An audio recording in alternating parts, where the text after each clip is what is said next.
ہمارے درس قرآن میں چل رہی ہے اور آج سورہ یاسین کا 33واں درس ہے۔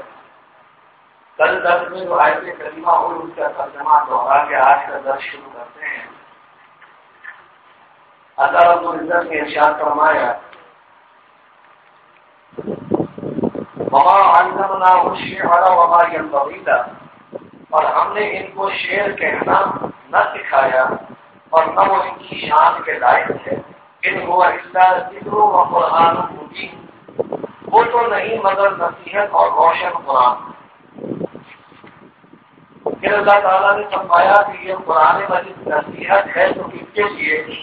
لِيُنذِرَ مَن كَانَ حَيًّا، کہ اسے ڈرائے جو زندہ ہو، زندہ ہو اسے ڈرائے، یعنی جس کا قلب زندہ ہو، اور قلب زندہ مومن کامل کا ہوتا ہے۔ کافر زمین پہ چلتا پھرتا ضرور ہے لیکن اس کا قلب مردہ ہوتا ہے، تو یہاں زندہ ہونے کا مطلب ہے قلب زندہ ہو تاکہ حق کو سنے، حق کو قبول کرے، اس پر عمل کرے۔ زندہ ہونے کی معنی من کان حیا، کہ اسے ڈرائے تو زندہ ہو، وَيَحِقَّ الْقَوْلُ عَلَى الْكَافِرِينَ، اور کافروں پر بات ثابت ہو جائے کہ بات سننے کے بعد انکار کرے گا تو پھر کئی بروز قیامت اس کی گرفت ہوگی کہ سنا حق کو پھر بھی عمل نہ کیا تو پھر جھٹلا نہیں سکتا۔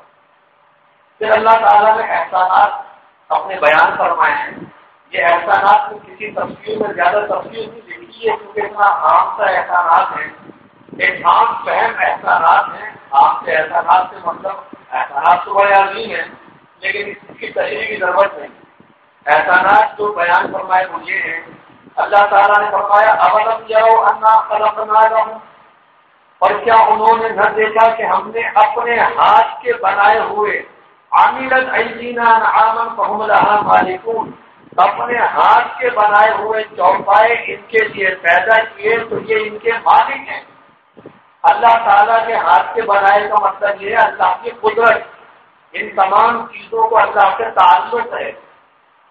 ہاتھ کے بنائے کا مطلب یہ نہیں کہ اللہ تعالیٰ نے ہاتھ سے گائے بکری بنائی، اور مطلب یہ ہے کہ اللہ نے اپنی قدرت سے بنائی، اپنی طاقت سے، اپنی حکمت سے بنائی۔ تو ان چوپائے انعام بنائے، پیدا کیے، ان کے مالک ہیں۔ بہت سارے جانوروں کے مالک ہوتے ہیں۔ اب یہ ان جانوروں کے بارے میں اللہ تعالیٰ فرما رہا ہے وَذَلَّلْنَا لَهُمْ فَمِنْهَا رَكُوبُهُمْ وَمِنْهَا يَأْكُلُونَ، اور انہیں ان کے لیے نرم کر دیا، یعنی ان جانوروں کو انسانوں کے لیے نرم کر دیا، یعنی فرما بردار کر دیا، تابع کر دیا۔ جیسے آپ اونٹ کو ایک اشارہ کرتے اونٹ بیٹھ جاتا ہے، کتے کو اشارہ کرتے بھاگتے ہوئے آ جاتا ہے، ایسا مثال دے رہا ہوں۔ گھوڑے کو اشارہ کرتے بھاگتے ہوئے آ جاتا ہے۔ اسی طرح جو ریور چل رہا ہے پورا گائے کا بکری کا، تو ریور سے بکری جدا نہیں ہوتی، وہ اسی کے ساتھ ساتھ چلتی رہتی ہے۔ نرم کرنے کا مطلب یہ ہے، اور ان کے لیے نرم کر دیا تو کسی پر سوار ہوتے ہیں اور کسی کا گوشت کھاتے ہیں۔ فَمِنْهَا رَكُوبُهُمْ وَمِنْهَا يَأْكُلُونَ، تو کسی پر سواری کرتے ہیں، کسی کا گوشت کھاتے ہیں، یعنی اونٹ پر سواری کرتے ہیں اور گائے بکری کا گوشت کھاتے ہیں، بکرے کا۔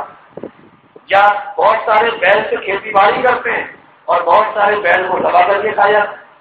بات یہ، پھر اللہ تعالیٰ نے انہی جانوروں کے، اب چونکہ جانور دودھ دیتے ہیں تو یہ دودھ دینے کا جو اللہ تعالیٰ نے اس میں صلاحیت رکھی ہے، اس کا بھی اللہ نے احسان کا بیان فرمایا۔ وَلَهُمْ فِيهَا مَنَافِعُ، اور ان کے لیے ان میں کئی طرح کے نفع ہیں۔ ان مویشیوں میں انسانوں کے لیے کئی طرح کے نفع ہیں۔ مویشی سے کھال بھی نکلتی ہے، مویشی سے گوشت بھی نکلتا ہے، مویشی سے آپ جو اندر کی چربی نکلتی ہے اس سے نہ جانے گھی بن جاتا ہے، اور اس کے کھال سے جو ہے وہ اون بنتا ہے، چمڑا بنتا ہے، اور نہ جانے اس کی ہڈیوں سے کیا کیا خوراکیں بنتی ہیں، اس کا خون بھی استعمال ہوتا ہے، ہو جاتا ہے جو مرغیوں کی بھیڑ بنتا ہے۔ کتنے نفع ہیں انسان جانوروں میں۔ وہ مشارب، اور پینے کی چیزیں۔ اب جانور کو پینے کی چیزیں مطلب دودھ ہے۔ جانور جو دودھ دیتا ہے اس دودھ سے آپ دہی بھی بناتے ہیں، اور دہی کا مٹھا بھی بناتے ہیں، اس سے دودھ سے مکھن بھی بنتا ہے، پنیر بھی بنتا ہے، ملائی بھی بنتی ہے، نہ جانے کتنی مصنوعات سوغات بنتی ہے دودھ سے۔ تو یہاں پر وہی بات ہو رہی ہے کہ منافع رکھے، کئی طرح کے فائدے ہیں جانوروں کے دودھ میں اور اس کے پینے کی، یعنی کہ دودھ کے پینے میں۔ افلا یشکرون، تو کیا شکر نہ کریں گے؟ اب اللہ تعالیٰ نے جب اتنے سارے احسانات بیان کر دیے کہ چوپائے ہم نے پیدا کیے ان کے لیے. کچھ چوپائے پر یہ سواری کرتے ہیں اور کچھ چوپائے کا گوشت کھاتے ہیں. اسی چوپائے سے یہ دودھ حاصل کرتے ہیں, اسی چوپائے سے سواری کے لیے استعمال کرتے ہیں, دودھ بھی اس سے حاصل کرتے ہیں. تو سب کچھ ہم کر کے دیں اور یہ ہمارے شکر نہ نہیں دیں. اللہ تعالیٰ نے اپنے محبوب سے شکوہ کیا, یعنی آقا علیہ السلام. آقا علیہ السلام نے فرمایا تھا تعالیٰ نے دون اللہ آلہہ, کہ انہوں نے مجھے چھوڑ کر اور خدا بنا لیے. اللہ تعالیٰ کو چھوڑ کر ان کافروں نے اور خدا بنا لیے. واتخذوا من دون اللہ آلہہ, اور انہوں نے اللہ کے سوا اور خدا بنا لیے. لعلہم ینصرون, کہ شاید ان کی مدد ہو. یہ مشرکوں کی بات ہو کہ سارے احسانات اللہ رب العزت کرے اور پوجا یہ کافر یہ مشرک بتوں کی کرے. اللہ تعالیٰ یہی فرما رہا ہے واتخذوا من دون اللہ آلہہ. یہ سورہ یاسین اب اپنے عروج پر جا رہی ہے. سورہ یاسین کا جو عروج ہے نا, یہ سمجھنے جو ابتدا ہے, جو کچھ اس میں بیان ہوا اب اپنے کمال کو پہنچ رہی ہے. یہ آخری آیت کریمہ سورہ یاسین کے کمال کی بات ہے. آخری آیت کریمہ جو آئے گی وہ تو انشاءاللہ بھی چلے گا 10-4 دن اور. یہاں سے مطلب اب پکڑ رہی ہے اپنا جوش. اللہ تبارک و تعالیٰ نے فرمایا واتخذوا من دون اللہ آلہہ, اور انہوں نے اللہ کے سوا اور خدا ٹھہرا لیے. لعلہم ینصرون, کے شاید ان کی مدد ہو. ہوا کیا, یہ مشرکین بتوں کو پوچھتے تھے. بتوں کو پوچھتے تھے تو ان سے پوچھا جاتا تھا کہ تم بتوں کو پوجا کیوں کرتے. تو یہ کہتے ہیں کہ یہ بت ہمارے سفارشی ہیں اللہ رب العزت کی بات ہے. یہ اللہ کے ہمارے سفارشی ہیں اور یہ اللہ کی بیٹیاں ہیں. یہ اللہ کے بیٹے ہیں اور جو اللہ نے فرشتے بنائے وہ اللہ کی بیٹیاں ہیں. وہ اللہ کی بیٹیاں ہیں. فرشتے جو ہیں بیٹیاں اور یہ بیٹے ہیں. یہ اللہ کے سفارشی ہیں. ہم بتوں کو اس لیے پوچھتے ہیں ہماری سفارش کریں گے.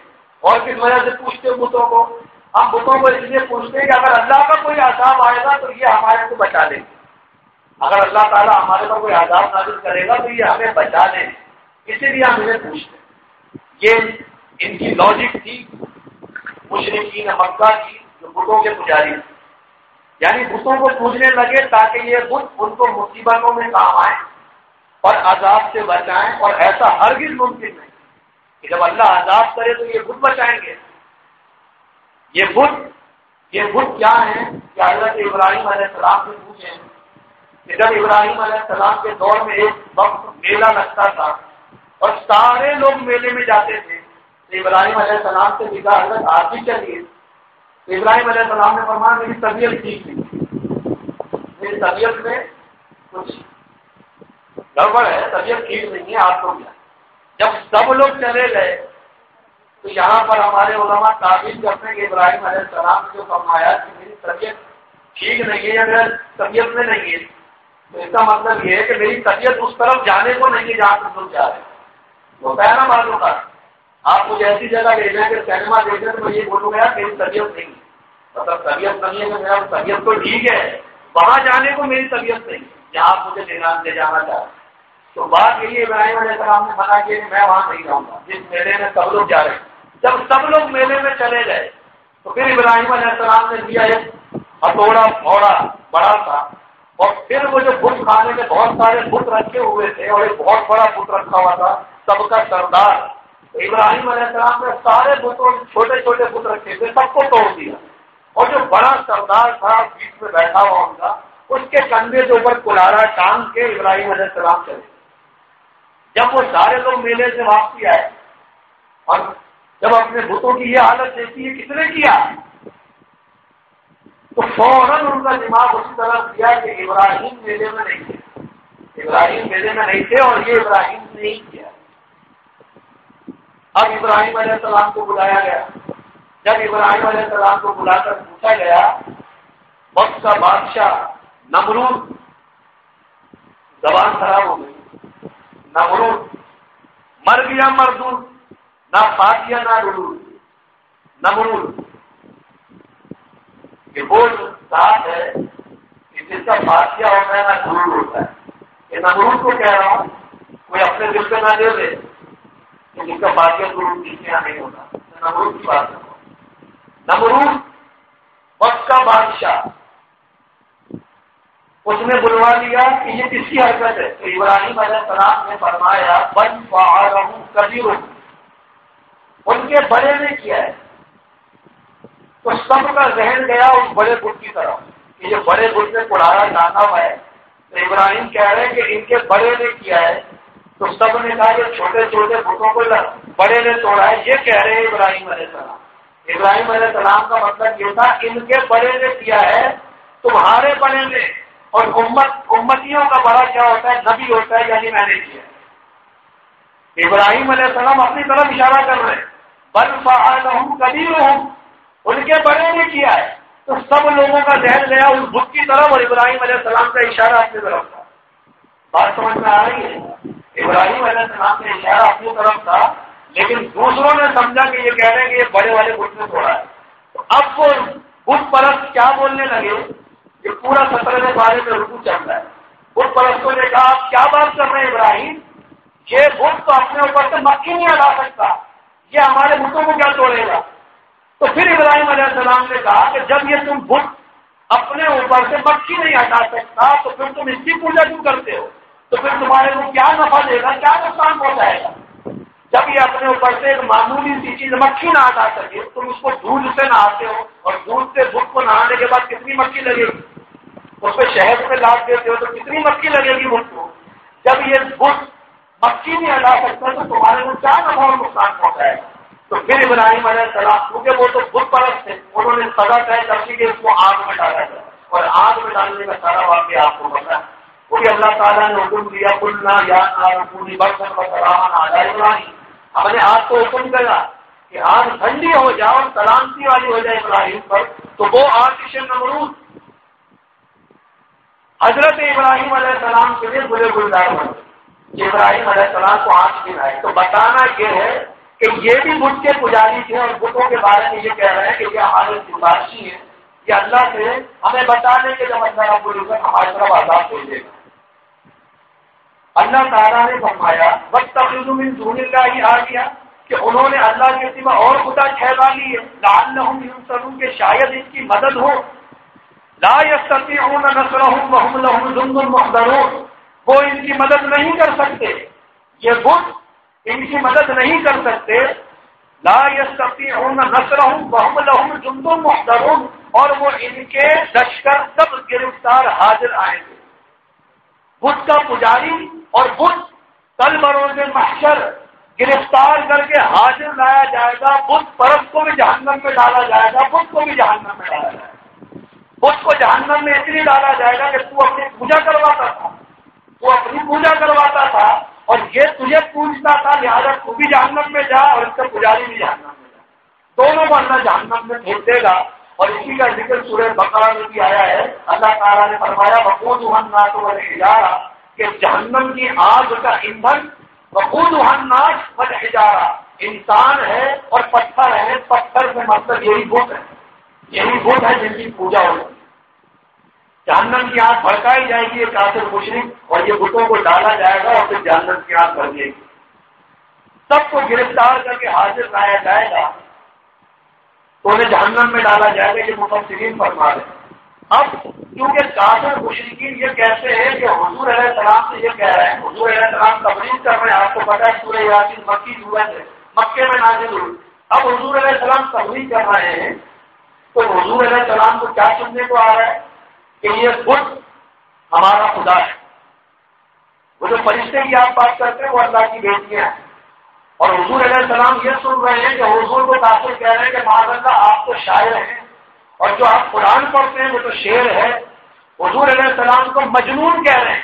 معاذ اللہ ثم معاذ اللہ, مجنون, کہ محمد عربی جنون چھایا ہوا ہے. جب کافروں نے اپنی کفر اپنی سرکشی کی انتہا کر دی تو انتہائی غمگین ہو گئے آقا علیہ السلام, انتہائی غمگین ہو گئے. اور جب غمگین ہو گئے کافروں کی یہ باتیں سن کر آقا کے دل پر ٹھیس پہنچی تو انتہائی غمگین ہوئے. تو اللہ رب العزت اپنے محبوب کو تسلی دے رہا ہے, کیا فلا یحزنک قولہم, تو تم ان کی بات کا غم نہ کرو. محبوب تم ان کی بات کا غم نہ کرو، یہ تسلی ہے اپنے محسوس کو دل جوڑیے۔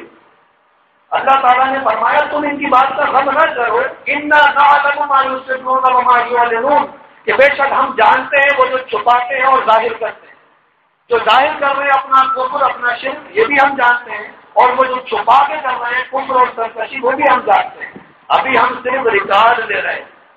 بس یوں سمجھ لیں کہ اللہ تعالیٰ نے فرمایا ہے آپ غم نہ کریں، ابھی ہم ان کو واچ کر رہے ہیں، ابھی ان کافروں کو ہم واچ کر رہے ہیں، دیکھ رہے ہیں، انہیں چھوڑا ہے نیند نہیں ہے، ابھی ان کی کفر بات ظاہر کرے یا چھپ کر کرے۔ اللہ تبارک و تعالیٰ کتنی چھپی ہوئی بات کو جانتا ہے۔ مفسرین نے فرمایا کہ اندھیری رات میں کالے پہاڑ پر اس کی تہ میں کالے پتھر پر کالی چیونٹی چل رہی ہو تو وہ بھی اللہ رب العزت جانتا ہے۔ اتنے گھٹ تاریخی میں بھی اگر کوئی چیز چل رہی ہے تو وہ اللہ سے پوشیدہ نہیں، اسے بھی اللہ دیکھ رہا، وہ باندھ دے رہے ہیں۔ اس کی مثال یوں سمجھ لیں کہ حضرت یونس علیہ السلام کو جب مچھلی نے اپنے پیٹ میں لیا، یونس علیہ السلام کو مچھلی نے اپنے پیٹ میں لیا، تو پھر یونس علیہ السلام کو چونکہ وہ بڑی مچھلی تھی تو بڑی مچھلی اوپر کو تیرتی نہیں ہے، بڑی مچھلی پیٹ میں لے کے سیدھا سمندر کی تہ میں لے، سمندر کی تہ میں وہ تھا جن کا اجالا، اب ہو گئی رات کی تاریخی، سورج ڈوب گیا تو ایک تو ہو گیا رات کا اندھیرا، ایک ہو گیا رات کا اندھیرا، ایک ہو گیا، اور 40 دن آپ مچھلی کے پیٹ میں رہے تو 40 دن میں چاند بھی غائب ہوتا ہے، 40 دن میں چاند بھی غائب ہو جاتا ہے۔ آپ کو پتا ہے اگر 30 کا مہینہ تو چاند 2 دن غائب رہتا ہے، اگر 29 کا مہینہ ہو تو چاند 1 دن غائب رہتا ہے، تو ایسا دن بھی آتا ہے 40 دن میں بھی چاند بالکل غائب ہو جاتا ہے، یعنی آسمان سے روشنی آتی ہے چاند کی اور سورج ڈوب چکا ہوتا ہے۔ تو یونس علیہ السلام کو جب مچھلی پیٹ میں لے کے سمندر کی تہ میں گئی تو ایک تھا رات کا اندھیرا، ایک تھا سمندر کا تہ کا اندھیرا، اوپر نہیں تیرتی، وہ سمندر کی تہ میں تیرتی، ایک رات کا اندھیرا، ایک سمندر کی تہ کا اندھیرا، اور تیسرا اندھیرا یہ تھا کہ مچھلی کے پیٹ کا اندھیرا، تیسرا اندھیرا یہ تھا مچھلی کے پیٹ کا اندھیرا، کہ مچھلی منہ کھول کے تھوڑی بیٹھی ہوئی تھی آج سورج کی روشنی آ گیا، وہ تو منہ بند کری ہوئی تھی۔ تو ایک رات کا اندھیرا، ایک سمندر کی تہ کا اندھیرا، ایک مچھلی کے پیٹ کا اندھیرا، ان 3 اندھیریوں میں یونس علیہ السلام نے اللہ کو پکارا، لا الہ الا انت سبحانک انی کنت من الظالمین، اللہ تو پاک ہے، تیری ذات پاک ہے، انی کنت من الظالمین، میں ہی ظالموں میں سے ہوں۔ 40 دن تک یہ وظیفہ کرتے رہے، 40 دن تک یہ وظیفہ کرتے رہے تو اللہ نے مچھلی کو حکم دیا کہ میرے نبی کو دریا کے کنارے لے آ، تو پھر مچھلی دریا کے کنارے لے آئی، طے کر دی بات مچھلی۔ تو آپ کو بتائی مثال دے کے تو یہ اس لیے کہ اللہ رب العزت کتنی پوشیدہ بات کو بھی سنتا ہے، اور وہ مچھلی کے پیٹ میں جو نبی ہے وہ بھی اللہ رب العزت کے علم سے چھپا ہوا نہیں، اللہ اسے بھی دیکھ رہا ہے، اس کے وظیفے کو بھی سن رہا ہے، اسے وہاں بھی رکھا ہوا ہے۔ 40 دن کے بعد مچھلی کے پیٹ سے نکالی ہے، یہ اللہ کی طاقت دیکھیں، اللہ کی قدرت دیکھیں، اللہ کا سننا دیکھیں، اللہ کا دیکھنا دیکھیں۔ اللہ تعالیٰ نے فرمایا بلا یحزنک قولہم، تو تم ان کی بات کا غم نہ کرو اے رحمو، انا نعلم ما یسرون وما یعلنون، بے شک ہم جانتے ہیں جو وہ چھپاتے ہیں اور جو ظاہر کرتے ہیں، جو وہ ظاہر کام کر رہے ہیں وہ بھی ہم جانتے ہیں، اور جو چھپا چھپا کے آپ کے خلاف میٹنگیں کرتے ہیں یہ سب میٹنگیں ہمارے کو پتہ ہیں، ابھی ہم تو ان کو واچ کر رہے ہیں، ان کو ریکارڈ میں لے رہے ہیں، جب حشر برپا ہوگا تو ان سب کے بیڑیاں ڈال کر پیشانی کے بعد حقیق سے جہنم میں ڈال دیا جائے۔ اب آیت کریمہ آ رہی ہے، اس کے پیچھے پورا شان نزول ہے۔ تو شان نزول کیا ہے؟ شان نزول یہ ہے کہ عرب کے سردار، کفار کے سردار، بڑے بڑے کافر، کون؟ ابو جہل، ولید بن مغیرہ، ابی بن خلف، وہ 4 اور تھے، کل تفصیل سے بتاؤں گا، اشارہ دے رہا ہوں۔ حضور علیہ السلام کی بارگاہ میں آ گئے، ایک ہڈی لے کر آ گئے جو پرانی ہو گئی تھی، ہڈی لے کر آئے، اور وہ ہڈی کا برادہ ایسے توڑ رہا ہے، ہڈی کو حضور علیہ السلام کے سامنے ایسے چورا چورا کر رہا ہے اور ایسے ہوا میں اڑا رہا ہے، یہ دیکھیں ہڈی کا حال دیکھیں۔ جب ہڈی کا چورا بنا کے حضور علیہ السلام کے سامنے اڑانے لگا تو پھر حضور علیہ السلام نے کیا جواب دیا، اللہ نے کیا نازل کیا، انشاءاللہ بیان کروں گا۔